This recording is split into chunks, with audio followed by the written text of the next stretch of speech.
శ్రీరామ్. మా గ్రామంలో ఇంద్రమ్మ కాలనీ ఇటు ఎస్టీ కాలనీ చాలా వాటర్కు కూలిపోయే అవకాశం ఉంది. ఇళ్లలో నీళ్ళు వచ్చినాయి. అధికారులు ఎవరి పడ్డాక రాలేదు మా గ్రామంలోకి. మా సెక్రటరీ కానీ మా ఎంఆర్ఓ కానీ ఎవరు ఇంతవరకు మా గ్రామంలోకి రాలేదు. మా ఇంద్రమ్మ ఇల్లు మొత్తం మునిగిపోయినాయి. మా ఎస్టీ వాడ మొత్తం మునిగిపోయింది. ఈ నీళ్ళల్లోనే గ్రామస్తులు అందరము సాయం చేయడం జరుగుతుంది.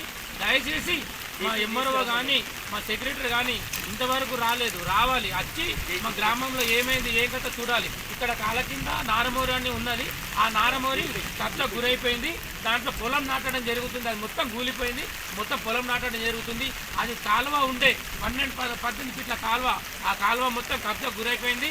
అది కాలువ సాపు లేక మా గ్రామంలోకి నీరు రావడం జరిగింది. మా గ్రామంలో ప్రతి ఇల్లు ఎస్టీ కానీ ఇంద్రమ్మ ఇల్లు కమిటీ ఇంద్రమ్మ వాడలో మొత్తం మునిగిపోవడం జరిగింది. సెక్రటరీ కానీ ఎంఆర్ఓ కానీ వచ్చి ఇమీడియట్గా ఆ నారమోరి ఏదైతే ఉందో అది సాఫ్ చేయాలని మా గ్రామ ప్రజల తరఫున నేను కోరుకోవడం జరుగుతుంది. జై హింద్.